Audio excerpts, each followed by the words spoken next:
बुलढाण्यातील दुर्मिळ घटना, आईच्या पोटात बाळ आणि बाळाच्या पोटातही बाळ.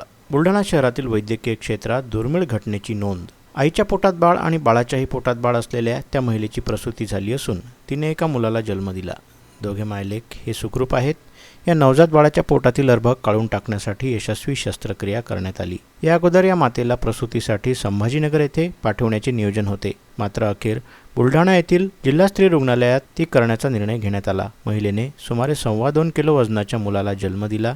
नवजात बाळाच्या पोटातील अर्भकाला काढून टाकण्यासाठी अमरावती येथील शासकीय रुग्णालयात रवाना करण्यात आले. तेथील सुपर स्पेशालिटी रुग्णालयात पेडियाट्रिक सर्जन उपलब्ध नसल्याने हा निर्णय घेण्यात आल्याचे सूत्रांनी स्पष्ट केले. स्त्री रुग्णालयाचे अधीक्षक डॉक्टर प्रशांत पाटील यांच्या मार्गदर्शनात डॉक्टर संतोष वानखेडे, डॉक्टर प्रसाद अग्रवाल, डॉक्टर सुरेखा मेहर आणि डॉक्टर संजीवनी वानेरे यांच्या चमूने ही प्रसूती सुखरूपपणे पार पाडली.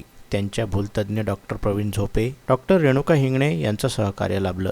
सदर महिला ही जिल्ह्याच्या घाटाखालील भागातील असून तिचे वय 32 वर्षाचे आहे. तिला याआधी 2 अपत्ये आहेत. फिट्स इन फिटू या कॅटेगरीमध्ये बुलढाणा जिल्हा सामान्य रुग्णालयात 26 जानेवारी रोजी काढण्यात आलेल्या गर्भवती महिलेच्या सोनोग्राफीमध्ये महिलेच्या पोटात बाळ आणि बाळाच्या पोटातही बाळ असल्याचं आढळून आलं होतं. फिट्स इन फिटू असे शास्त्रीय नाव असलेल्या या प्रकारच्या घटना आतापर्यंत देशात 15 ते 20 घडल्या. जगात अशा 200 प्रकरणांची नोंद झाली आहे. त्यामुळे या घटनेने राष्ट्रीय माध्यमाचे आणि वैद्यकीय क्षेत्राचे लक्ष बुलढाण्याकडे वेधले होते.